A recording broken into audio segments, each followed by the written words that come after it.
Denme un segundo. Bien. ¿Qué nos toca hoy, familia? No los oigo. ¿Cuál? Marcos 8, así es. Marcos capítulo 8. Marcos capítulo 8. Vamos a la segunda mitad del capítulo, con la ayuda de Dios. Es un pasaje corto, pero hay como bastante que ver. ¿Por qué? Porque hay otro pasaje paralelo a esta escena que muestra algunos otros detalles que vamos a estar observando. Entonces, eso, estamos, si recuerdas, como en el contexto de lo que es el registro de Marcos, ya estamos como cerca del final del ministerio terrenal de Jesús, ¿verdad? Ya la muerte del Señor se acerca cada vez más en lo que es el registro de Marcos. De hecho, el día de hoy vamos a ver cómo Jesús le avisa a sus discípulos, ¿saben? Es tiempo ya dentro de muy poco voy a tener que ser entregado y todo eso, ¿no? Vamos a estar viendo esto, pero un poco antes de eso, vamos a ver como un bosquejito rápidamente de lo que es capítulo 8 para que le agarremos el patín de dónde venimos y hacia dónde vamos, ¿verdad? Si recuerdas, vimos en la primera escena de capítulo 8 a Jesús como el pan de vida. ¿Recuerdas que alimenta a la multitud? En este caso era la segunda vez ya que alimentaba a una multitud, porque esta segunda multitud representaba a los gentiles, ¿verdad? Mientras que la primera vez que multiplica el pan, la multitud representaba a los judíos, ¿verdad? Entonces, ¿qué aprendimos con eso? Que Jesús es el pan de vida tanto de gentiles como de judíos, ¿verdad? De ambos. Él es el pan de vida, ciertamente aprendimos un poco eso. Vimos también este encuentro de Jesús con los fariseos que tenían sus demandas como de, a ver, impresionanos, a ver si te hacemos el favor de creer en ti, ¿te acuerdas? Es cuando Jesús advierte a sus discípulos, oigan, tengan cuidado de estos vatos y su levadura, están bien chafas en su legalismo religiosote y todo así. Vimos esa parte y vimos también esta lección que Jesús le da a sus discípulos relacionada con la provisión de Dios, ¿recuerdas? Y aprendimos tú y yo, oye, no olvides la provisión pasada de Dios, ¿verdad? Y confía siempre en la provisión futura de Dios. Él no nada más es el pan de vida para nuestra salvación, el pan para nuestras almas, sino Él es el que provee el pan que está en nuestra mesa y todo eso, ¿recuerdas? Hablamos de eso, importante. Vimos también esta escena del ciego, ¿recuerdas? El ciego que fue, sanado con un milagro y todo eso, y vimos como las implicaciones espirituales de eso, porque tú y yo antes de ser cristianos, ¿a poco no? Estábamos todos ciegotes de nuestro corazón y Jesús, abrió los ojos de nuestro corazón para que podamos, como este ciego, ¿recuerdas? Que veía por fin a los demás, los veía claramente, y aprendimos las implicaciones espirituales de eso, ¿recuerdas? Que las personas que están a nuestro alrededor, familia, necesitamos verlas claramente. ¿Cómo es ver a las personas que están a nuestro alrededor claramente? Verlas como el objeto del amor de Dios, ¿recuerdas? ¿Verdad? Que somos el cuerpo de Cristo y somos una misión encarnada, que se supone que veamos a las personas a nuestro alrededor así, claramente, como Dios las ve, sin prejuicios, con ese amor que Dios las ve, ¿verdad? Para que con nuestras actitudes, con nuestras vidas, con nuestras palabras, les transmitamos la realidad del amor de Jesús, repito, porque somos una misión encarnada y los días son malos y cortos, familia. Jesús va a volver en cualquier momento, ¿ok? Y la gente que está a tu alrededor, en tu chamba, en tu colonia, en tu escuela, ¿no? Se está muriendo, se está yendo al infierno la gente todo el tiempo, mientras tú tocas aquí y así como late tu yugular aquí en tu cuello, un alma se va al infierno ahorita y otra y otra y otra, ¿me explico? Y somos una misión encarnada para decirles a ellos, verlos claramente con el amor de Dios y decirles, oye, Jesús te ama. ¿Me explico? Qué importante es que veamos todo esto. En fin, a modo de bosquejo de lo que vamos a estar viendo hoy, son como 3 ideas. Las titulé así. La primera es como examen final, ¿recuerdas? Es el examen final de Jesús a sus discípulos. La segunda idea tiene que ver con esta reprensión de Jesús a Pedro, ¿verdad? Porque Pedro dice una cosa así medio burra. Vamos a estar viendo eso. Y lo tercero es como una fuerte lección que tiene que ver con el verdadero significado de seguir a Jesús, o el verdadero costo, ¿verdad?, de ser discípulo de Jesús. Tiene que ver con eso. Entonces, 3 ideas, ¿verdad? Examen final, número 1. Reprensión por la burrada de Pedro, número 2. Número 3, esta fuerte lección sobre el verdadero costo de seguir a Jesús, ¿ok? Entonces, eso, te voy a pedir que ya oramos por la enseñanza. No sé, pero vamos a orar otra vez porque si no me hago bolas. ¿Me acompañas de volada? Señor, ponemos en tus manos esta enseñanza. Por favor, sé con nosotros. Te ruego, Padre, que nos instruyas con tu Espíritu Santo, que tu Espíritu esté aquí entre nosotros, paseándose entre las filas, Jesús. Tú, que seas tú, Señor, recordándonos estas verdades. Ayúdanos a estar concentrados, a recibir estas verdades a cada uno, Señor. Y te ruego que me ayudes, que tengas piedad, Señor, de mí. Que por favor me permitas transmitir estas ideas a mi familia, de modo que podamos recibir lo que tienes para nosotros y ser transformados, Señor, por tu Espíritu, por tu amor, para llevarte gloria con nuestras vidas, porque para eso existimos, Jesús. Te bendecimos y ponemos este estudio en tus manos, en el nombre de Jesús. Amén, amén. Bien, entonces vamos por favor ahí a versículo 27 de capítulo 8. ¿Ya estás ahí conmigo? No te escucho, ¿sí? Bien. Eso dice, salieron Jesús y sus discípulos por las aldeas de Cesarea de Filipo y en el camino preguntó a sus discípulos, diciéndoles: ¿quién dicen los hombres que soy yo? En el camino. Yo creo que venían que venían como platicando, ¿no? Padre, esta idea, ir caminando con Jesús y que Él, el camino, Él te pregunte cosas, te inquiete con su espíritu y todo eso. Bueno, veo esta comunión que tienen ellos con Él y Él les hace esta pregunta: ¿quién dicen los hombres que soy? ¿Por qué Jesús pregunta esto? ¿Acaso Él no sabe la respuesta y no sabe quién Él es? ¿Quién seré? ¿Quién seré? Tengo una crisis de identidad. No lo creo, ¿verdad? No es que Jesús no sabe la respuesta, no es que Jesús está como acomplejado y es inseguro y le preocupa demasiado lo que las personas piensan de Él. Ay, ¿qué pensarán de mí? Ay, díganme por favor. No es eso, ¿verdad? Él claro que sabe la respuesta y Él por supuesto no tiene una crisis de identidad. Él sabe perfectamente quién es Él, pero si está haciendo esta pregunta es porque los está preparando para el examen final, ¿verdad? Pero bueno, antes de ver lo que es la pregunta del examen final, vamos a ver lo que responden los discípulos a esta primera pregunta. Versículo 28 dice que ellos respondieron: unos, Juan el Bautista. Esto es de hecho un cumplido. O sea, que alguien te compare con Juan el Bautista es bastante. O sea, esto me habla de que hay gente que tiene un concepto súper alto de Jesús. ¿Por qué te digo esto? Porque Mateo 11:11, por ejemplo, Jesús califica a Juan el Bautista ahora sí que como el mejor hombre de todos. Dice que entre los que nacen de mujer no se ha levantado otro mayor que Juan el Bautista, como puedes ver. O sea, nadie le gana a Juan el Bautista, ¿no? Entonces, en nuestros días igual, hay gente que tiene un concepto alto de Jesús, pero ¿sabes qué? ¿Cuál es el problema? Que si no tienen el concepto lo suficientemente alto, si su concepto de Jesús no es el concepto que Dios mismo tiene de Jesús, ¿verdad? Que es lo más alto que pueda así concebirse, bueno, aunque yo tenga un concepto alto, es miserablemente incorrecto mi concepto de Jesús si no es el mismo concepto que Dios tiene de Jesús, ¿se entiende? Entonces, bueno, hay gente con ese problema. Entonces, unos dicen Juan el Bautista, otros Elías y otro alguno de los profetas. Un poco misma idea, ¿no? Te confunden con un profeta. O sea, otra vez, es como hablar otra vez tienen un concepto alto de él, pues es un profeta, es un hombre de Dios. O sea, Elías, ¿no? Hasta se fue en su carro de fuego y era un hombre de Dios que cargaba el mensaje de Dios y todo. Y es como, ok, es un concepto alto, pero se queda bajo al concepto que Dios tiene de Jesús. ¿Por qué? Porque Jesús no es, entre comillas, un hombre de Dios que trae el mensaje de Dios. Jesús es Dios mismo, que es el mensaje mismo de Dios encarnado y vivo. ¿Me explico? Entonces, puedes tener un concepto alto de Jesús, pero puedes quedarte corto si no es el mismo concepto que Dios tiene. ¿Puedes ver? Entonces, por eso dice el versículo 29. Fíjate, ahí va lo que es el examen final. Dice que entonces Él les dijo, Jesús: ¿y vosotros quién decís que soy? ¿Vosotros quién decís que soy? Y esto, así como fue para ellos, que cada uno debían preguntarse, ¿verdad? ¿Quién dices tú que es Jesús? Esto es para ti y para mí también. Necesitamos preguntarnos tú y yo, ¿quién es Jesús? ¿Me explico? Y no está preguntando como, dame tu opinión de quién es Jesús, para ti quién es, o para mí quién es. No está hablando como de la verdad relativa, ¿no? Es que cada quien tiene su verdad. Bueno, eso es verdad para ti, porque tú crees eso es verdad para ti.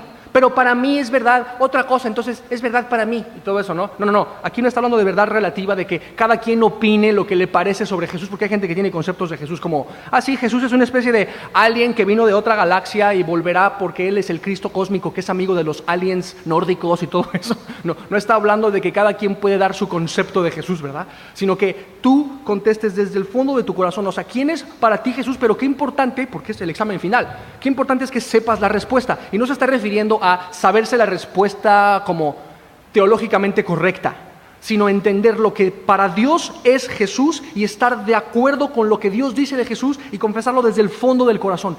¿Quién es para ti Jesús? Entonces, sería importante entender quién es Jesús para Dios. Bueno, debemos entender, Jesús es Dios mismo y hay que estar de acuerdo. Déjame leerte un versículo que ilustra esta idea muy claramente. Dice Romanos 10:9 lo siguiente: que si confesares con tu boca que Jesús es el Señor y creyeres en tu corazón que Dios le levantó de los muertos, serás salvo. Tu identidad cambiará si confiesas con tu boca que Jesús es el Señor. Esto de confesar, ¿sabes de qué habla? De estar de acuerdo con Dios. Confesar es estar de acuerdo con Dios. Dios dice que Jesús es Dios. Sí, Señor, yo confieso eso. Estoy de acuerdo contigo en que Él es el Señor, ¿verdad? De eso está hablando, ¿verdad? Y cuando yo entiendo Jesús es el Señor, ¿qué tengo que hacer, familia? Contemplarle por quien Él es. Y entonces seré salvo. Acuérdate de esto, por favor. Contemplar a Jesús por quien Él es, eso es en sí mismo salvación. ¿Ok? Dice tal cual Isaías 45:22, si lo recuerdas, Dios hablando, obviamente podemos entenderlo, es Jesús hablando y diciendo, mirad a mí y sed salvos. ¿Qué tengo que hacer? Mirar a Jesús solamente con los ojos del corazón, mirad a Él y sed salvos. Cambia tal cual tu identidad. Hemos de saber esto, creo que ya sabes esto. Lo que yo hago no determina lo que yo soy, pero lo que yo soy sí determina lo que yo hago. Así que una persona que es salva que simplemente contempla a Jesús por quien Él es salva, ¿verdad? Hay gente que trata de comportarse como salva sin ser salva, eso se llama religiosidad y fariseísmo, pero cuando soy salvo, mi identidad determina lo que hago, entonces me voy a comportar como alguien salvo si soy salvo, ¿se entiende esta idea? Entonces Dios está diciendo, hey, contémplale, sé salvo todos los términos de la tierra porque yo soy Dios y no hay más. ¿Me explico? Ahí está, por eso es tan importante esta pregunta, ¿quién es para ti Dios? ¿Verdad? ¿O quién es para ti Jesús? ¿Tu concepto de Jesús se alinea con lo que Dios dice de Jesús? Muy importante que veas esta idea, ¿verdad? Entonces, bueno, vamos a ver qué contestan al examen final, ¿no?, de esta pregunta. ¿Quién dicen los hombres que soy? ¿Quién dices tú que soy yo? Respondiendo Pedro, dice el verso 29, le dijo, tú eres el Cristo. ¡Wow! Correcto, ¿no? La respuesta es correcta. Tú eres el Cristo. Esto me habla de el Mesías, el Mesías ungido de Dios, el Rey eterno, Dios mismo encarnado. Tú eres el Cristo, el elegido de Dios, el Salvador. De eso está hablando, ¿no? Porque Cristo no es como una especie de apellido de Jesús, como que su nombre es Jesús y su apellido es Cristo, o sea, Señor Cristo, o algo así. No es su apellido, es un título que tiene que ver con su autoridad, con que Él es el Mesías de Dios, básicamente, ¿no? Entonces, Pedro responde correctamente. Ok, y versículo 30, bueno, nos contesta o nos dice lo que va a hacer Jesús aquí, que todavía no le digan a nadie y todo eso. Pero antes de llegar a esto, es lo que quiero que veamos el pasaje paralelo, que nos muestra lo que Jesús le contestó a Pedro. Marcos un poco se lo salta, pero Mateo 16 nos muestra lo que sucedió en este registro. Fíjate, o en esta misma escena, dice el versículo 15, que Él les dijo, o sea, Jesús, ¿no? Y ustedes, ¿quién decís que soy yo? Respondió Simón Pedro, dijo, tú eres el Cristo, el Hijo del Dios viviente, que es tal como decir, o sea, el Hijo de Dios es tal cual Dios el Hijo. Tú eres Dios mismo encarnado, tú eres el Mesías, el Hijo de Dios, ¿no? Entonces le respondió Jesús, fíjate, bienaventurado eres, Simón, hijo de Jonás, porque no te lo reveló carne ni sangre, sino mi Padre que está en los cielos, ¿no? Por si Pedro quizás se imaginó, es que yo discerní eso, yo llegué a esa conclusión, dice Jesús, no, si tú sabes quién soy, si puedes contemplarme por quien soy y por eso ser salvo eternamente y que cambie tal cual tu identidad, si eso puedes verlo, Pedro, no es porque tú eres muy chicho o muy espiritual o muy capaz de sacar conclusiones espirituales, sino porque Dios te reveló sobrenaturalmente la identidad de Jesús, ¿puedes ver? No te lo reveló carne ni sangre. Qué importante que veamos esto.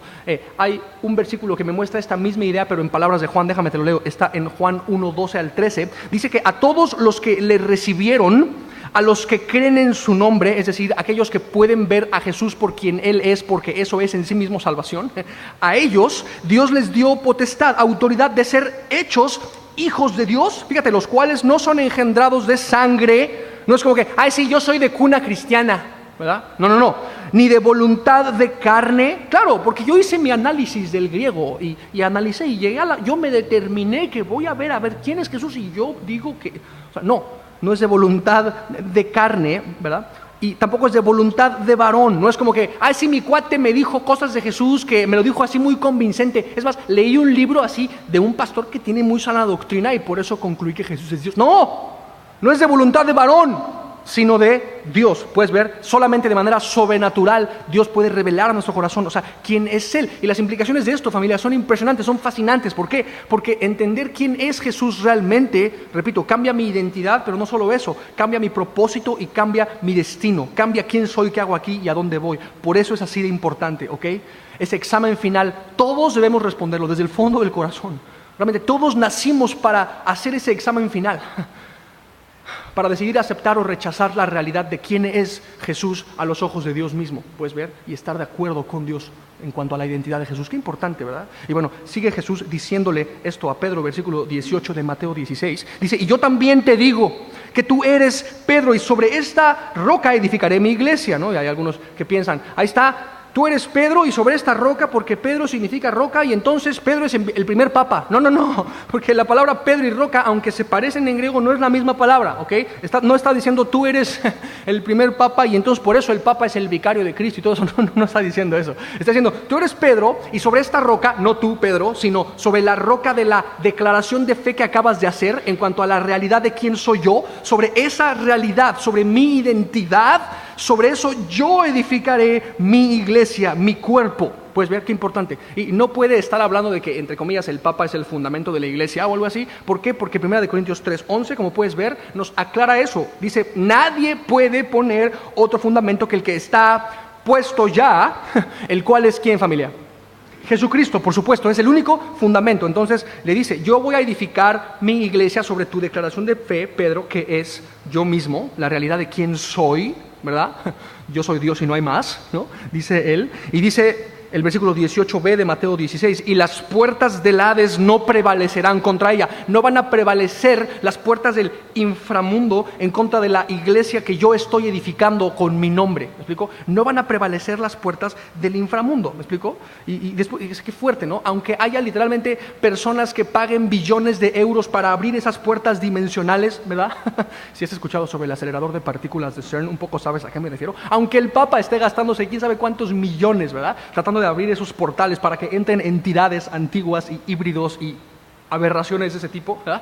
Nadie puede contra la iglesia que Dios la tiene aquí por un propósito y con una misión específica. ¿Me explico? Nadie va a poder prevalecer contra la iglesia que tiene una misión específica, que ya te la dije al principio, ¿va? Que es hablarles a los demás del amor de Jesús. Qué importante, ¿verdad? Entonces después habla de esta autoridad que Dios le da tal cual, bueno, a la iglesia. En primer plano, pues a Pedro, ¿no? Y después, en segundo plano, por decir así, a la iglesia. Versículo 19 de Mateo 16 dice lo siguiente: y a ti te daré las llaves del reino de los cielos, y todo lo que atares en la tierra será atado en los cielos, y todo lo que desatares en la tierra será desatado en los cielos. Está hablando tal cual de autoridad. Te digo, en primer plano se refiere a la autoridad apostólica que Jesús le da a Pedro, ¿verdad? Pero esto se extiende también a la autoridad que Jesús nos da sobre el mundo, pues, de las tinieblas, básicamente eso. Y esto me hace pensar un poco en este tema de los apóstoles. Hemos de saber, familia, hay como 3 categorías de apóstoles. 3 categorías. La primera categoría son los apóstoles de Jesucristo. Nada más hay 12, y está bien chafa cuando alguien dice, yo soy apóstol, ¿no? Y se autodenominan apóstoles y todo eso, tienes que tener cuidado con eso, porque apóstoles de Jesucristo, nomás hay 12, ¿verdad? Los requisitos de los apóstoles de Jesucristo están en Hechos 1, ¿verdad? Y quien no los cumpla, pues no puede ser apóstol de Jesucristo, es así, son nada más 12. La segunda categoría, ¿verdad? Son los apóstoles del Espíritu Santo. ¿Quiénes son esos? Pues todos tenemos al Espíritu, ¿no? ¿Y qué no Dios nos envía? Vayan y hagan discípulos, ¿sí o no? Entonces, todos en un sentido somos apóstoles del Espíritu, en el sentido de que somos enviados. La palabra apóstol significa simplemente alguien que es enviado. Un apóstol, la palabra apóstol, familia, no es una especie de título, es simplemente una función dentro del cuerpo, y todos realmente somos apóstoles del Espíritu. La tercera categoría de apóstoles, ¿no? La primera es los 12 de Jesús, todos los del Espíritu, y Pablo. Pablo es una categoría en sí mismo, porque él realmente no cumplía con los requisitos de los apóstoles de Jesús, pero al mismo tiempo él dice, soy apóstol de Jesucristo por la voluntad de Dios. ¿Recuerdas? El Espíritu Santo lo levantó como apóstol y él por eso dice, bueno, yo soy como el abortivo, yo pasé como de panzazo, soy el más pequeño de todos los apóstoles y todo eso. Espero recuerdes esas citas de Pablo. En fin, son esas como 3 categorías, y aquí le está hablando de esta autoridad apostólica que le está dando Jesús a Pedro, que como te digo se extiende hacia nosotros también en un sentido como apóstoles del Espíritu, ¿verdad? Y habla de atar, desatar en los cielos, en la tierra, todo eso. Está hablando de que Dios nos da la autoridad para decirle a las personas en la autoridad de la palabra. Bro, la neta te lo digo con todo mi amor, pero si no crees en Jesús realmente, bro, no eres salvo, hijo. Y no es que yo te esté condenando, la autoridad de la palabra lo dice, y en la autoridad de la palabra te digo, bro, estás perdido si no entiendes quién es Jesús, ¿ok? ¿No? Y de la misma manera, o sea, y si entiendes quién es, si realmente crees en tu corazón que Jesús es Dios y que resucitó, o sea, puedes ser salvo y comportarte como salvo y tal. Y te lo digo en la autoridad de la palabra, bro. No eres salvo porque yo lo diga, sino porque Dios lo dice, si realmente lo crees y así. O sea, es como esa autoridad espiritual que Dios nos da, ¿verdad? Para platicar con la gente sobre esto. No es un mensaje que se trate de nosotros, es la autoridad de Dios mismo. Entonces, de eso le viene hablando, ¿verdad?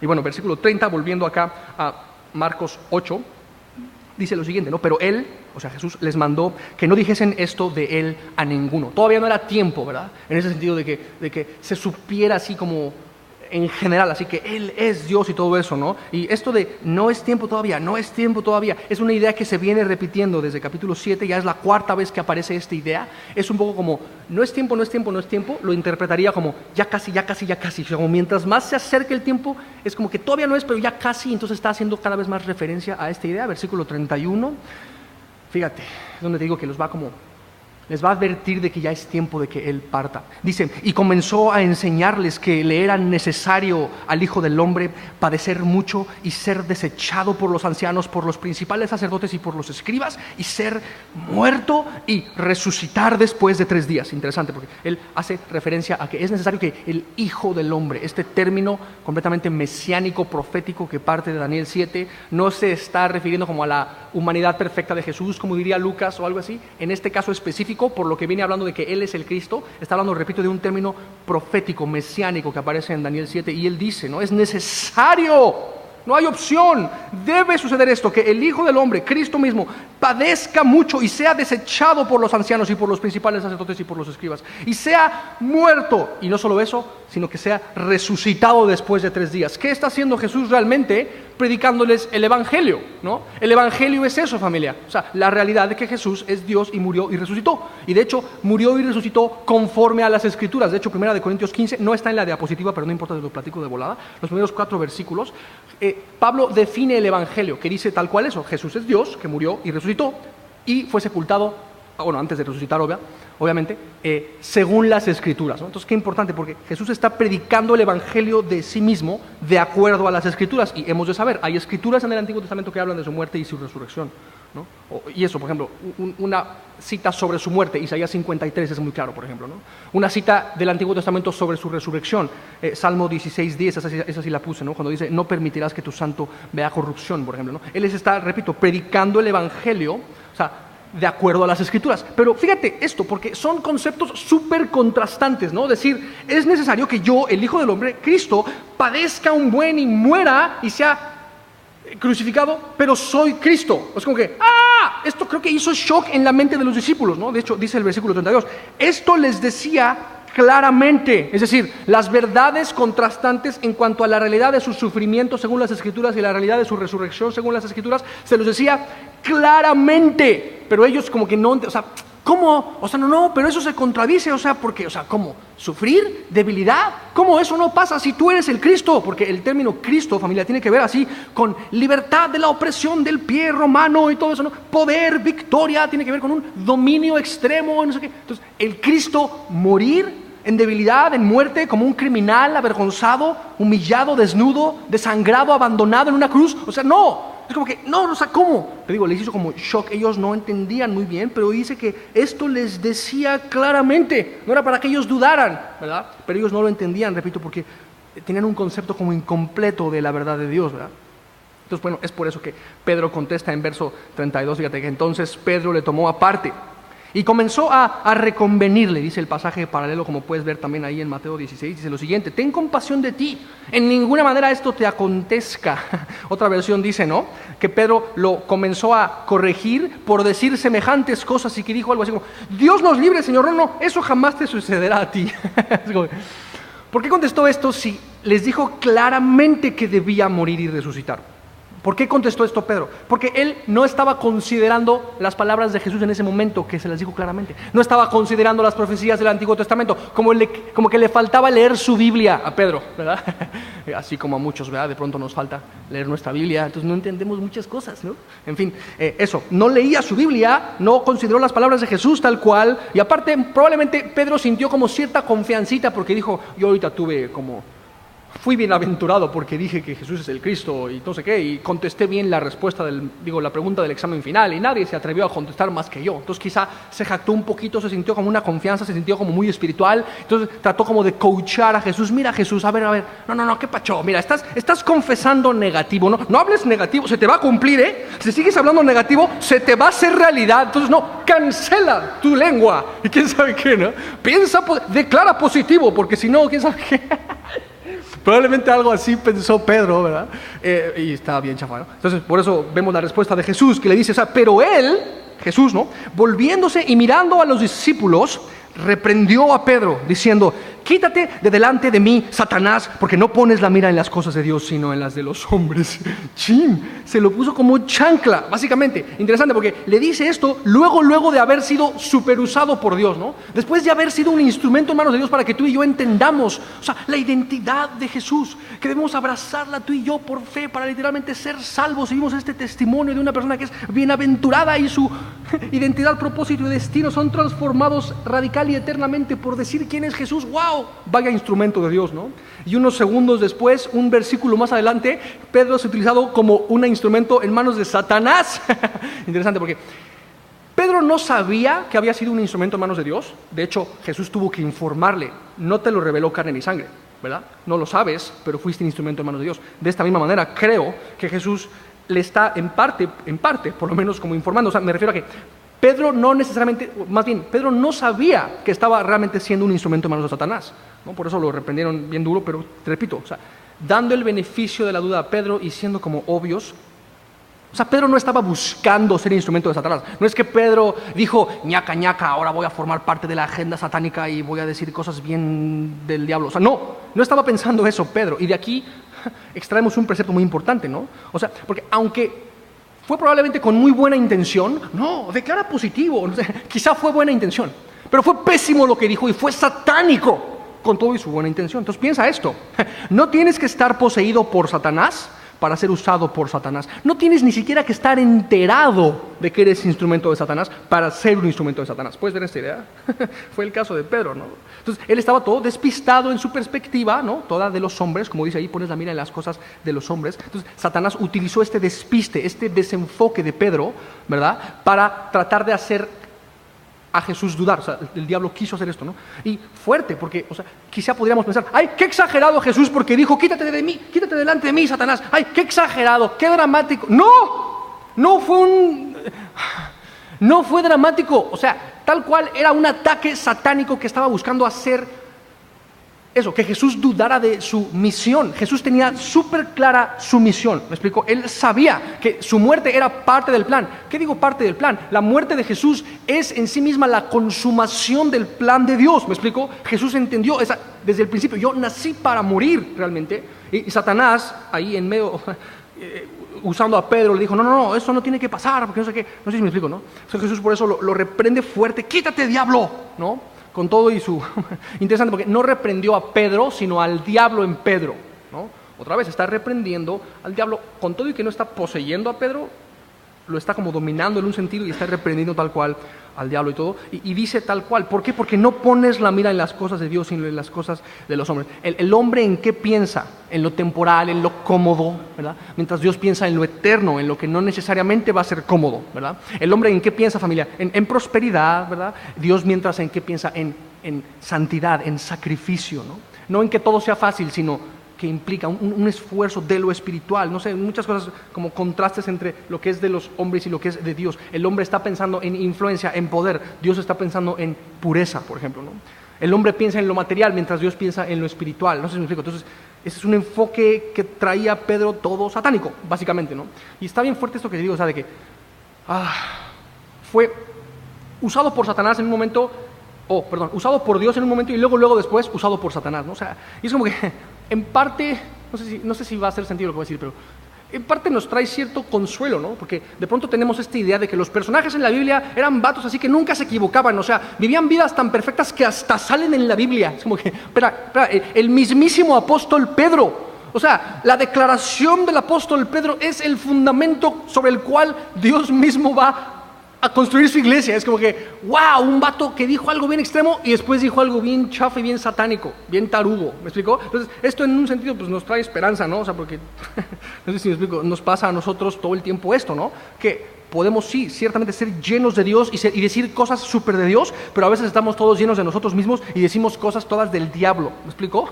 Entonces, ¿cómo te diré eso, no? Si vemos flaquear a alguien tan espiritual como Pedro, como que hay esperanza para nosotros que somos como mucho peores que Pedro, ¿me explico? Entonces, bueno, esto debe instruir tu corazón y el mío.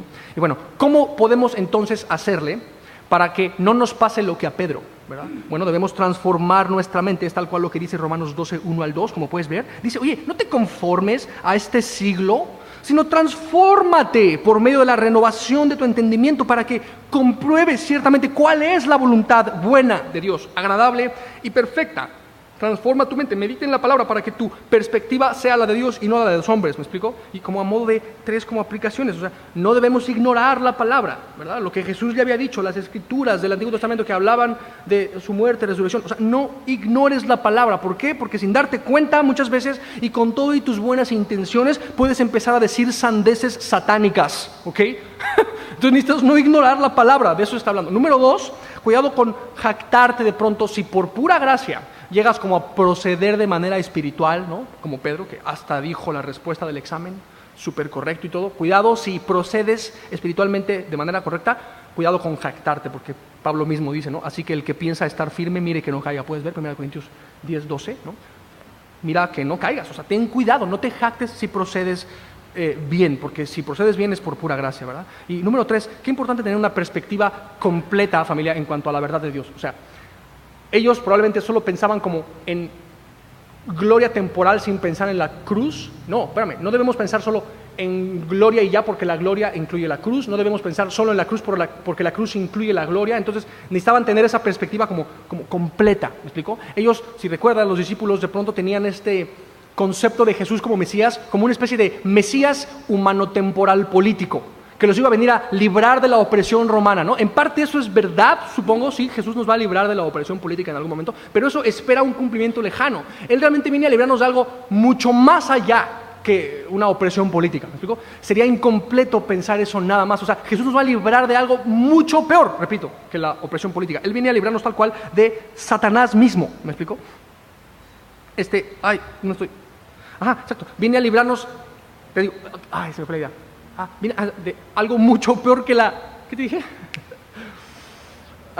Mucho peor que lo que es la opresión política. Él viene a librarnos de Satanás, de sus demonios, de las aberraciones genéticas híbridas que están a la orden del día en nuestros días. Todo eso, ¿no? Es parte del sistema y Jesús viene a librarnos, repito, de algo mucho más allá que los políticos corruptos y todo eso. En fin, necesitamos una perspectiva completa, ¿verdad? Porque si no empezamos también a batallar con entender el plan de Dios, ¿no? Nos pasan cosas en la temporalidad y ahí andamos quejándonos. ¿Por qué permites esto, Señor? Es que no me gusta que me pase esto. ¿Cuál es el problema? Que nos falta perspectiva, necesitamos pensar en eterno. Me encanta ese video, ¿no? El de piensa en eterno. Tienes que pensar en eterno. ¿Por qué? Porque eso, de otra manera no vas a ver el plan completo. Y pensar en eterno hace que te dejes de quejar de las cosas que ocurren del sol para abajo en la temporalidad. De hecho, hay una profecía en el libro de Isaías 24:29, donde habla de esto, ¿no? De que los murmuradores aprenderán doctrina. Y es una profecía referente a el fruto del Espíritu de Dios en la vida de las personas, ¿no? Cuando el Espíritu de Dios me llena, puedo entonces realmente aprender doctrina y dejarme de quejar. Tengo una perspectiva más completa, más eterna de las cosas. ¿Sí se entiende esta idea? ¿Se entiende?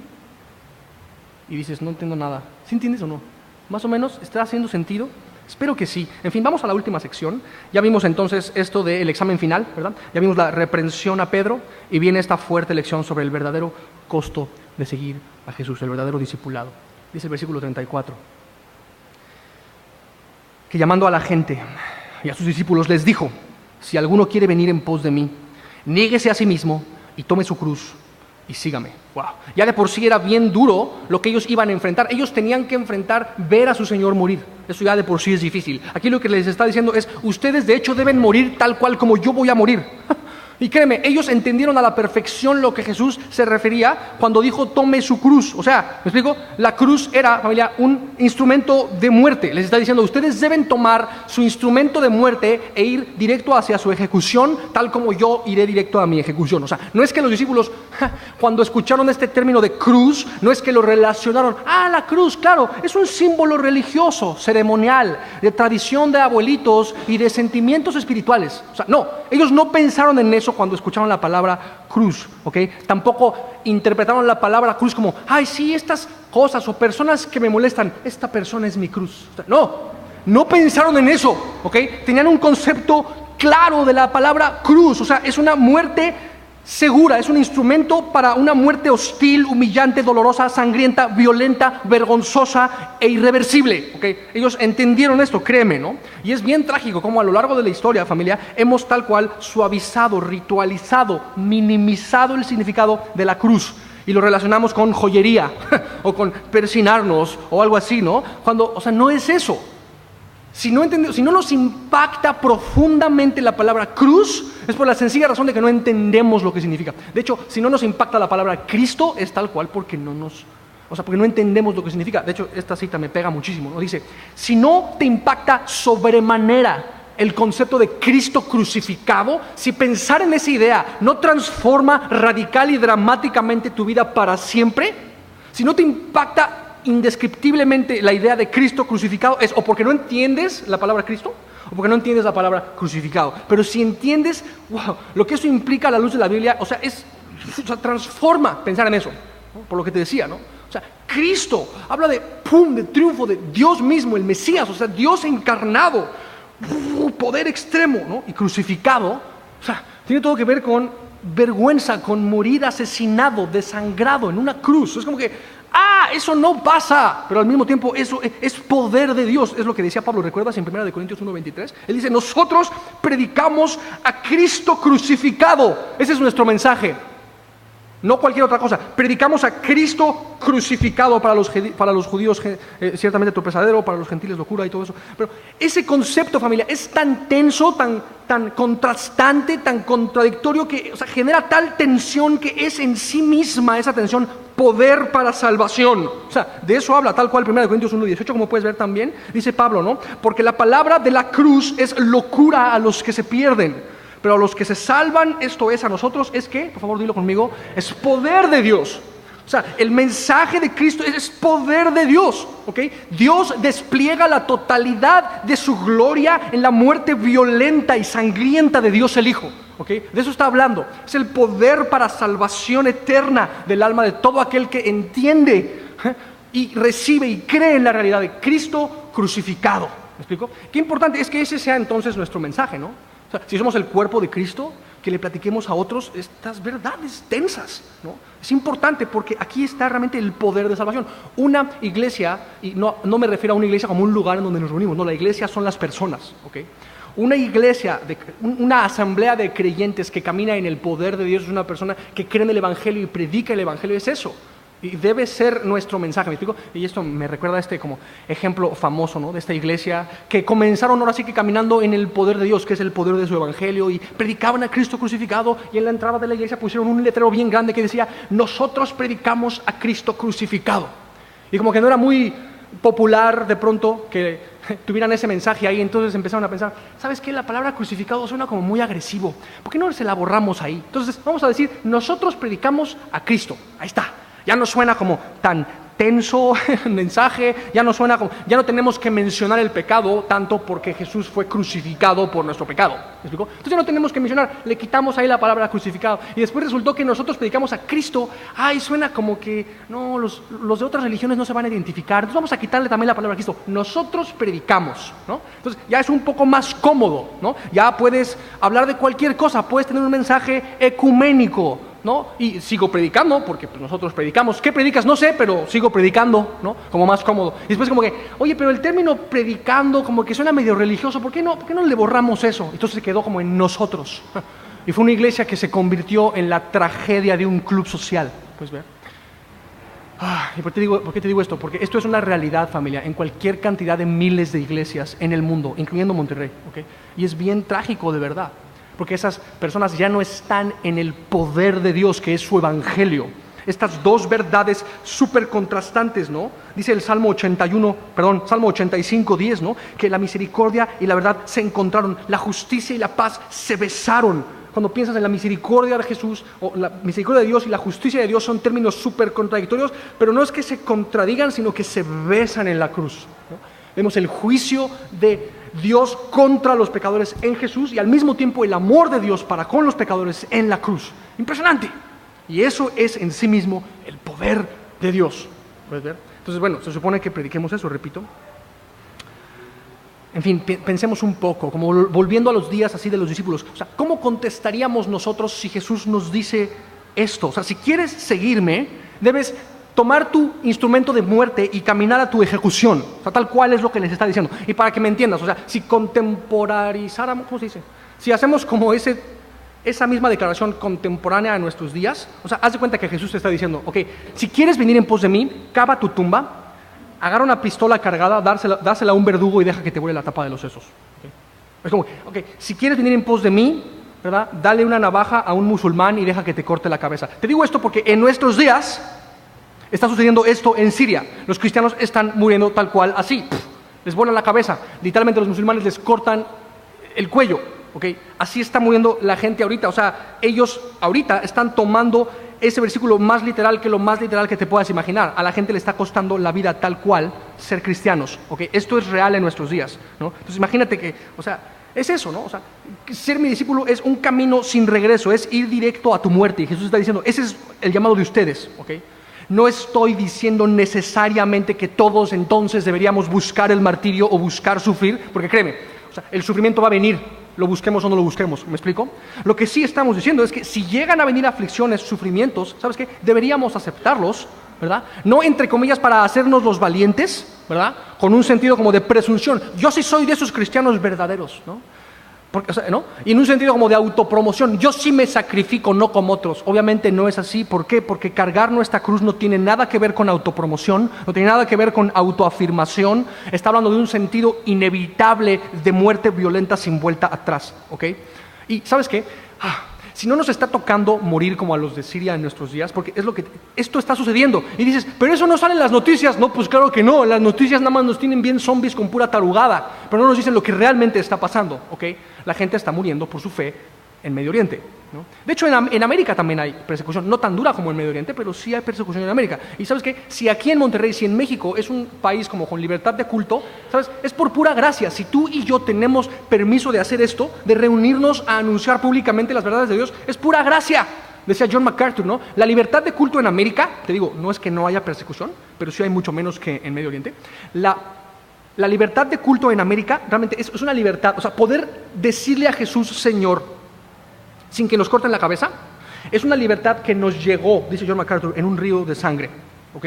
El río de sangre de las personas que sembraron eso para que haya libertad aquí, para que tú y yo podamos proclamar la verdad de Cristo en América, ¿me explico? Entonces, otra vez, si no estamos siendo llamados a eso exactamente en este lugar, en este país, es por pura gracia, pura gracia. Y para que tú y yo nos empezamos como a aplicar esta verdad, piensa en esto, por favor.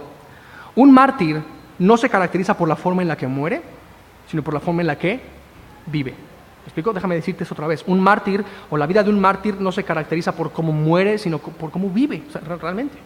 Y decía Chuck Smith, ¿no? Es de hecho más difícil vivir como mártir que morir como mártir. ¿Por qué? Porque si no estás viviendo como mártir, no vas a tener realmente el valor en ese sentido, ¿no? Para morir como un mártir. Y de hecho no se trata tanto de valor, sino de completa rendición, como ahorita vas a ver, ¿no? Pero cuando habla de vivir como mártir, no estamos hablando de hacernos las víctimas y poner caritas, no va, sino de una completa rendición. No es soy víctima, es soy culpable de mi pecado, pero Él pagó por mí y voy a rendirme por completo a esa realidad. ¿Sí me explicó? Tiene que ver con eso, ¿verdad? Entonces, eso. Pensemos esta otra idea, es fuertísimo, porque Jesús mismo realmente necesitó la ayuda física de Simón de Cirene para cargar su cruz. ¿Recuerdas esto? No puse las citas, pero está en Mateo 27, Marcos 15, esta idea de que Simón de Cirene ayudó a Jesús a cargar su cruz. ¿Recuerdas eso? O sea, humanamente Jesús vino en esa debilidad, una debilidad tal que, o sea, una debilidad tal, perdón, que el peso de su cruz, o sea, lo derrumbó, ¿me explico? Y al grado que él recibió ayuda física de una persona. Entonces, ¿cómo te diré? Esto de cargar nuestra cruz tiene todo que ver, familia, con exponer nuestra debilidad, no con, entre comillas, hacernos los fuertes o los valientes, como ya vimos, ¿verdad? Sino con realmente darnos cuenta, o sea, no puedo cargar mi cruz, Señor, no puedo. Necesito ayuda, y si el Señor mismo recibió ayuda física de Simón de Cirene, ¿cuánto más tú y yo necesitamos que nuestro Señor nos ayude a cargar la cruz que nos toca cargar, ¿verdad? El instrumento de nuestra ejecución. Tiene todo que ver con eso, ¿no? Cuando llegamos con Jesús rotos, no jactanciosos, rotos, humillados, Señor, neta, no puedo sin ti, por favor, ayúdame, no puedo con el peso de mi propia muerte, soy demasiado egoísta, neta, no puedo cargar mi cruz, por favor, ayúdame. Entonces te rindes. Rindes tu voluntad determinado a hacer su voluntad. Eso es, rendir nuestra voluntad, decir no puedo. Eso sí lo deberíamos andar declarando, o sea, declaro eso sí, Señor, que no puedo, que soy un inútil, no puedo con mi cruz, ayúdame, ¿no? Entonces, determinados a hacer su voluntad, nos rendimos, o sea, rendimos nuestra voluntad a Él.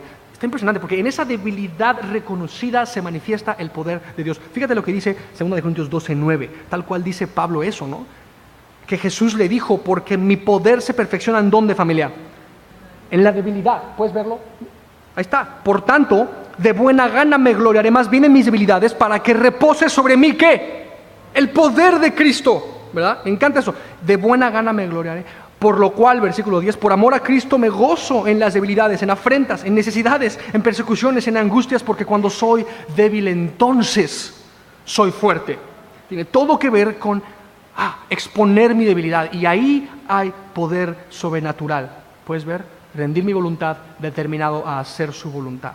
Ya está. Y esto de manera práctica, ¿sabes cómo se ve? O sea, negándose a uno mismo, es como esa misma idea. Ahora, cuidado, porque de pronto esta idea de negarse a uno mismo lo confundimos con, sí, voy a negarme ciertos caprichos, ciertos placeres, voy a renunciar a ciertas actividades porque estoy negándome a mí mismo. O sea, no está hablando de eso, ¿verdad? Negarse a uno mismo tiene que ver con no reconocerte. Es como un padre que no reconoce a su hijo. Tú no eres mi hijo. Lo niegas, ¿me explico? Niegas tu identidad, niegas tu nombre, tu vida. Te das cuenta, o sea, mi vida no se trata de mí. Como que tu yo dice, que tu vida se trata de mí. No, te niegas, ¿me explico? No reconoces. Renuncias a tu identidad para abrazar la identidad de Cristo. Tiene todo que ver con eso. Como decía Richard Wurmbrand, ¿no? No tengo nombre, Señor. Señor, no tengo nombre. Y si tienes paciencia, cuando terminemos el estudio, quisiera que viéramos un video, 6 minutos dura. Si tienes la paciencia, quédate por favor. Y para los que estén escuchando esto en grabación, en Google, Torturados por Cristo, ¿verdad? Es uno de los primeros videos, necesitas ver eso. Y bueno, esto, ahorita tú y yo lo vamos a ver al final, si tienes paciencia, para que veamos un poco más a qué se refiere. Negar tu propia identidad para abrazar la identidad de Cristo. ¿Me explico con esto? Ahorita vamos a ahondar en esto si tienes la paciencia. Y esto se ve, o sea, negándose a vivir para uno mismo, vivir centrado en servir a otros. Tiene todo que ver con eso. Por eso le dice Jesús en versículo 35 a sus discípulos, fíjate, y a la multitud. Porque todo el que quiera salvar su vida, la perderá. El que siga aferrado pensando que su vida se trata de él, ¿verdad? La va a perder. Y todo el que pierda su vida por causa de mí y del Evangelio, la salvará. Tal cual. Si yo trato de evitar morir para según yo ganar mi vida, ¿qué va a pasar? Que voy a perder lo que según yo tengo y que según yo puedo retener, que jamás podría, y voy a acabar muerto. La única opción real, familia, es morir. ¿Me explico? Porque la gente dice, la vida es para vivirla. No, la vida es para morirla. ¿Ok? Ahí está, o sea, no te diría, vivamos la vida, no. Muramos la vida. ¿Ok? De eso se trata realmente, ¿no? Y dices, es que eso suena extraño. Pues realmente no tanto. Piensa un poco en la naturaleza. ¿Qué me dices de las semillas? Las semillas, para que crezca una planta de dentro, ¿qué tiene que pasarle a la semilla? Debe morir. ¿Te acuerdas de eso? Déjame te leer una cita sobre eso. Juan 12, 24 dice, de cierto os digo, que si el grano de trigo no cae en la tierra y muere, queda solo, pero si muere, ¿ya viste? ¿Qué pasa? Lleva mucho fruto. O sea, el diseño mismo de la creación me muestra que es necesario morir para que haya vida. ¿Me explico? Y cuando el grano muere, familia, no es que entre comillas se pierde el grano, sino que es liberado el grano para cumplir el propósito por el cual existe y para el cual fue diseñado. ¿Entiendes esta idea? Tiene todo que ver con el diseño mismo de Dios, ¿no? Y piensa, la gente que vive realmente centrada en otros es la gente que es verdaderamente feliz. La gente que vive centrada en sí misma es miserable, es así, pasa todo el tiempo. ¿Por qué? Porque Dios lo ha dicho, ¿no?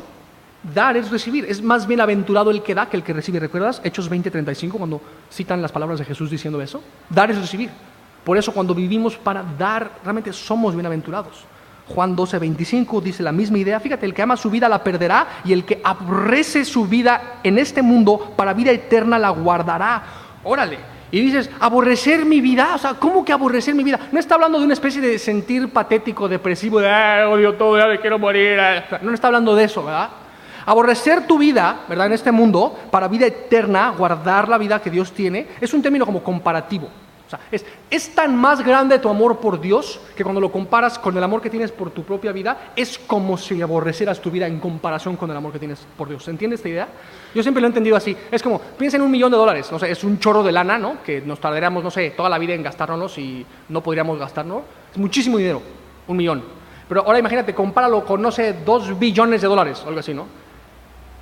comparados con 1,000,000, esto es como si fuera una propina, por decir. Pero no es que sea una propina, es una fortuna. Pero comparado con una cantidad mucho mayor, es como si no fuera nada. ¿Se entiende la idea? Es un poco eso mismo. Aborrecer, no es tanto, o sea, es eso. Comparado con tu amor por Dios, por el nombre de Dios, es como si aborrecieras tu vida. Te niegas en ese sentido. Te rehusas a vivir para ti mismo. De eso está hablando. Déjame te leo una cita que nos va a hacer mucho bien leerla. ¿Okay? Es como un antídoto de vida para ti y para mí. Esta cita es una cita anónima. Interesante que es anónimo. Hasta en eso murió el vato que la escribió. Ni sabemos quién es, pero déjame te la leo. Es fuertísima. Chécate esto, por favor. Léela conmigo. Bueno, te la voy a leer. El camino para llegar arriba es hacia abajo. Estar en lo más bajo es estar en lo más alto. El camino hacia la vida es la muerte. El corazón roto es el corazón sanado. El espíritu contrito y humillado es el espíritu que se regocija. El alma arrepentida es el alma victoriosa. No tener nada es tenerlo todo. Cargar la cruz es cargar la corona. Y dar es recibir. La vida en Cristo se trata de encontrar su luz en mi oscuridad, su gozo en mi tristeza, su gracia en mi pecado, sus riquezas en mi pobreza, su vida en mi muerte, su poder en mi debilidad, su gloria en mi aflicción. Mi identidad entera se encuentra en Cristo, mientras mi nombre mengua, desaparece, se olvida. Porque en el reino de Dios se gana perdiendo, se vive muriendo. Wow. En fin, Jesús sigue diciendo, versículo 36. Es para que meditemos en eso, ¿verdad? Porque ¿qué aprovechará el hombre si ganare todo el mundo y perdiere su alma? ¿De qué sirve que tengas todo en el mundo si no tienes salvación? ¿De qué sirve que tomes 150 vitaminas al día y seas dueño de Google? Si pierdes tu alma, ¿ok?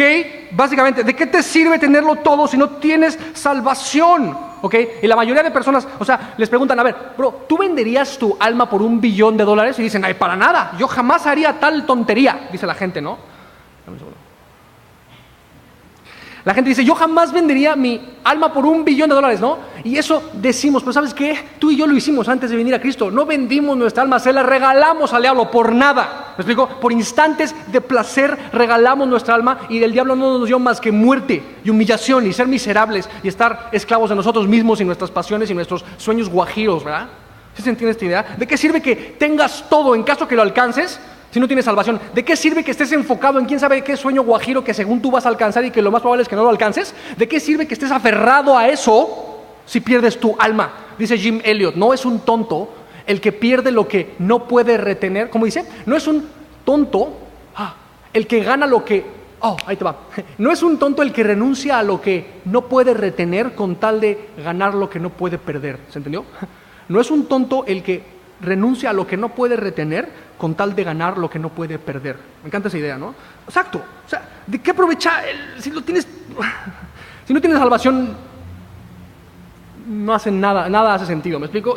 Es triste, ver las cosas en las que la gente nos aferramos y las cosas que preferimos por encima de Dios. Piensa en un basurero de esos así municipales llenos de así camionetas y cosas de valor que en algún momento fueron de valor y que ahora son pura chatarra, ¿no? ¿Sabes? Ahí la supercamioneta que hace quién sabe cuántas décadas fue el afán de alguien que no fue a la iglesia, se perdió un estudio bíblico porque no voy a ir porque tengo que lavar mi camioneta y ahorita esa camioneta es una chatarra que a nadie le sirve y no sirve. ¿Se me explicó? O piensa el cajón ahí donde tienes todos tus, no sé, pura basura, amontonamos basura que antes de ser basura era como el centro de nuestros afanes, no sé si me explico, ¿no? Objetos que realmente no sirven de nada. ¿De qué sirve que tengas todo eso, bro? Si pierdes tu alma, eso es lo que está diciendo, ¿me explico?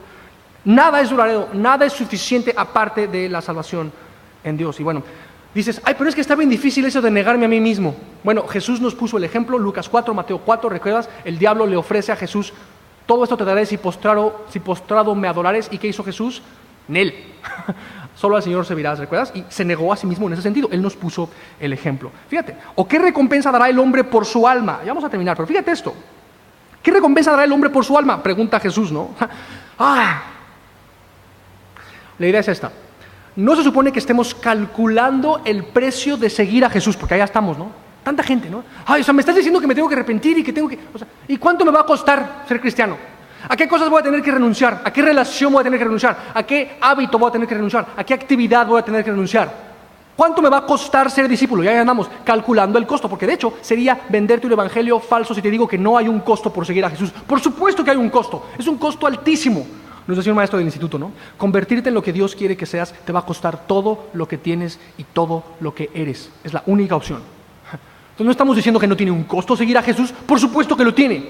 Lo que estamos diciendo es que no se trata de calcular cuánto va a costar seguirle, sino que te des cuenta de que hay que calcular cuánto te va a costar no haberle seguido. Es lo que estoy diciendo, ¿no? Lo que está diciendo. ¿Qué recompensa va a dar el hombre por su alma? Cuando te des cuenta de que ya lo perdiste, vas a poder calcular el costo, o sea, lo que te va a costar no haberle seguido y vas a tratar de pagar para obtener tu alma. Ni el infierno eterno basta para recuperar el alma que ya perdiste. Calcula el precio no nada más de seguirle, sino de no seguirle. Y es mucho más caro el precio de no seguirle que el precio de seguirle, ¿no? Y piensa como la diferencia es fuertísima, ¿no? O sea, piensa en la diferencia entre ser entregado a la realidad de que nunca voy a poder pagar el precio de haberle rechazado, o sea, ser entregado a un pago impagable en el infierno por toda la eternidad, o entregarse amorosamente a la realidad de que alguien ya pagó por mi alma. ¿Puedes ver la diferencia? Ser entregado a la realidad del infierno, ¿verdad? A un pago imposible de pagar, ni la eternidad basta, a entregarme yo amorosamente, ¿verdad? A aquel que ya pagó por mí. No tengo que entregarme a un costo que no podría pagar, sino a alguien que ya pagó el costo por mi alma. De eso está hablando, puedes ver. Híjole, y el destino de eso, de ser entregado amorosamente, de entregarnos a aquel que ya pagó, el destino de eso es el cielo mismo. ¿Me explico? Está impresionante, ¿no? Se me fue una idea, quería decirte. Pero es que es bien, o sea, es un contraste impresionante, ¿no? Ya el precio fue pagado. Y bueno, termina explicando. Porque el que se avergonzare de mí y de mis palabras en esta generación adúltera y pecadora, el Hijo del Hombre se avergonzará también de él cuando venga en la gloria de su Padre con los santos ángeles. Está impresionante porque él está diciendo, identifícate con mi muerte. Yo voy a morir brutalmente, violentamente, y necesitas identificarte conmigo. Y tú sabes, la primera venida de Jesús fue realmente en humildad, en sencillez, en debilidad. No fue muy impresionante que digamos. Y él está diciendo, a pesar de no ser yo muy impresionante, necesitas identificarte con mi muerte. Y si no lo haces, cuando venga, no en debilidad, cuando venga en poder y en gloria y en victoria, te voy a negar. Tóntelas. Puedes ver lo que está diciendo. Cuando venga en la gloria de mi Padre con los santos ángeles, te voy a negar. Cuando venga en poder, si no te identificas conmigo ahorita que vine en debilidad. Básicamente es la idea, ¿no? Le está diciendo, o sea, los está instando a recibirle en público. Importante. ¿Sabías que no existen realmente los discípulos secretos de Jesús? Es que yo soy discípulo de Jesús en secreto. Espérame, si eres según tú discípulo de Jesús en secreto, o sea, ¿cómo te diré? Lo ideal es que tu fe acabe con el secreto y seas descaradamente cristiano, porque si no haces eso, tu secreto va a acabar con tu fe y te vas a dar cuenta realmente que nunca fuiste discípulo. ¿Sí se entiende? Hemos visto un poco esto ya, ¿no? Porque piensa, para un cristiano no es una opción no ser descaradamente cristiano. Para un cristiano no es una opción no ser descaradamente cristiano. Déjame, te lo digo de otra manera. O sea, la única opción es ser descaradamente cristianos. Identificarse públicamente con Jesús todo el tiempo. Hay muchas instancias de esto, ¿no? Josué 24:15, yo y mi casa serviremos a Jehová, tiene que ver con esto. Los bautizos, ¿no? Bautízate, tiene que ver con eso. O sea, declarar públicamente eso, identificarte con Jesús en su muerte, en su sepultura, eso simboliza el bautismo. Tiene que ver con ser sumergido en su espíritu para una nueva vida y todo eso. Es una manifestación pública, ¿verdad? Jesús nos insta a reconocerle públicamente, ¿no? Qué importante. Y reconocerle públicamente no es convertirnos en cristianos todos molestos, todos intrusivos, que nos pasamos así. Ahora sí, como dice mi abuelita, ¿no? Friegue y friegue a todos para que sean cristianos o así. No, sino con no negar nuestra fe, ¿verdad? Identificarnos públicamente con Jesús es vital. Y si por alguna razón te da como vergüenza identificarte con Jesús públicamente, ahí es que me da pena que mis cuates, ¿no? Sepan que soy cristiano porque, o sea, no, me van a correr del grupito de populares o voy a, si reconozco públicamente mi fe, voy a tener que dejar quién sabe qué actividad o quién sabe qué relación, no sé qué. ¿Sabes qué? Si es el caso, si por alguna razón no te identificas públicamente con Jesús, la respuesta es arrepentirse. Hay que arrepentirse, porque a Dios no le agrada eso, es así de simple, ¿verdad? Última idea o penúltima.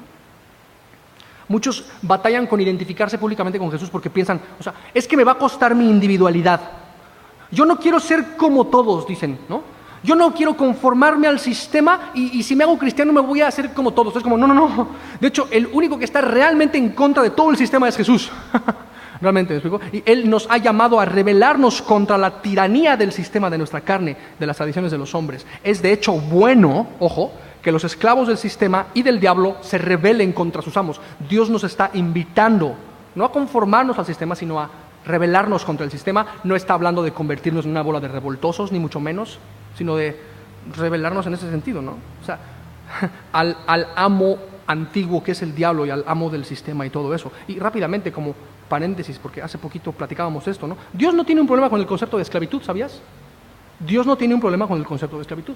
El problema no es en sí la esclavitud, sino los esclavos que no se someten son un problema y los amos que son opresores de los esclavos también son un problema. Pero Dios no tiene un problema en sí con el concepto de esclavitud. De hecho, hay esclavitud que glorifica a Dios, ¿sabías?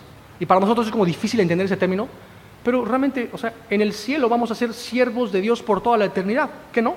Vamos a ser sus esclavos y de hecho vamos a ser libres, porque la esclavitud a Dios es de hecho la verdadera libertad. Es lo que pienses esa, ¿no? Entonces Dios no tiene, repito, un problema con la esclavitud, con el concepto de esclavitud, sino con la rebeldía de todo esclavo y con la opresión de todo amo. Y Dios va a pedirle cuenta a todo esclavo y a todo amo realmente, y Él nos dice, hey, tú se supone que pases de ser esclavo de ti mismo, del sistema y de Satanás, a ser esclavo mío, someterte al amo que de hecho te ama. ¿Sí me explico? Me encanta, como que nos podemos imaginar a Dios diciendo, yo soy tu amo y te amo. ¿Me explico? Y a Él sí vale la pena hacerse esclavo, de Él sí vale la pena hacerse esclavo. En fin, termina diciendo, ¿no? No te recibiré si no me reconoces públicamente cuando venga en la gloria de mi Padre con los santos ángeles. ¿Recuerdas que vimos al principio del capítulo 8 que Jesús les muestra lo que hay en su corazón a sus discípulos y les muestra la compasión? Aquí muestra también que hay el día de venganza en su corazón también y Él va a venir. Y es un gran tema este día del regreso de Jesús. Y la idea es que es vital estar preparados para su regreso, ¿verdad? La segunda venida de Jesús, ¿no? Que está como en dos fases, el rapto y el milenio y todo eso que hemos visto en otros pasajes. ¿Recuerdas esa idea? La primera fase de la segunda venida es el rapto, la segunda fase de la segunda venida es el milenio, lo que hay en medio, la gran tribulación, la luna de miel de Jesús con los creyentes, todo eso, ¿no? Y la idea es estar listos para ese momento de su regreso, ¿no? Y ahora sí, la última idea tiene que ver con que, o sea, las promesas para los seguidores de Jesús no nada más son sufrimiento, muerte y cruz, sino también gloria, dicha, esperanza. Ahí dice, ¿no? Él vendrá en la gloria con sus santos ángeles en la segunda fase de su regreso, en el milenio, y de hecho Él va a venir con nosotros a reinar. Entonces las promesas para los que le siguen no nada más son de muerte, que de hecho sí debemos morir, pero aparte de eso son promesas de gloria. ¿Me explico? ¿Por qué? Porque el camino para la vida es la muerte. Si tú y yo pagamos ese precio reconociendo que Él ya lo pagó primero, tenemos la promesa de la vida eterna. ¿Se entiende esta idea? Perfecto. Vamos a orar por estas cosas. ¿Les parece? Venga, familia. Señor bendito, te damos tantas gracias por este tiempo que nos regalaste en tu palabra, porque realmente hay una esperanza viva en ti, Señor. Y queremos llevar tu nombre en vez de nuestro nombre, que nuestra vida se trate de ti y no de nosotros, Señor, como ahorita veremos en el video. Y queremos públicamente identificarnos contigo, Señor. Aun si esto implica de pronto sufrir agravios, sufrir burlas, persecuciones. Entendemos que tú hoy nos invitas a preguntarnos, o sea, ¿quién dices tú que soy yo, Señor? Y queremos no nada más tener la respuesta correcta o respuestas en el corazón, sino queremos tener salvación en nuestra alma, porque de eso se trata, Jesús. Permite que el día de hoy te contemplemos por quien tú eres, porque eso es salvación. Y te pido que la realidad de contemplar todo el tiempo quién eres tú permee, Señor, nuestras decisiones, nuestras relaciones, nuestras prioridades, Señor. Que todo cambie gracias a que tú eres en nosotros. Guárdanos, por favor, de ser instrumentos en manos del diablo, que a veces lo somos sin siquiera darnos cuenta. Señor, entendemos que si llegamos a saber algo espiritual no es porque somos muy sabios, sino porque tú nos lo has revelado. Y, Señor, te pido que si hay alguien aquí, escuchando esto aquí, o en grabación, ya sea en video o en audio, que todavía no te tiene en su corazón, yo te ruego por esa persona, Señor, que tú reveles tu identidad sobrenaturalmente a él, a ella. ¿Por qué? Porque los hijos de Dios no son engendrados de voluntad de sangre, carne ni varón, sino solo de Dios. Y te pido que tú te reveles a esas personas, Señor, que les des esperanza. Permite, por favor, que todos, Señor, en el momento más crítico, que es este instante, pasemos el examen final. Te lo suplico, que podamos responder por fe y con fe a la realidad de tu evangelio, que es tu poder en sí mismo, Señor. Ponemos todas estas cosas en tus manos y te damos gracias por ser tan bueno de verdad y te bendecimos, Señor. Amén. Amén. Gracias, familia.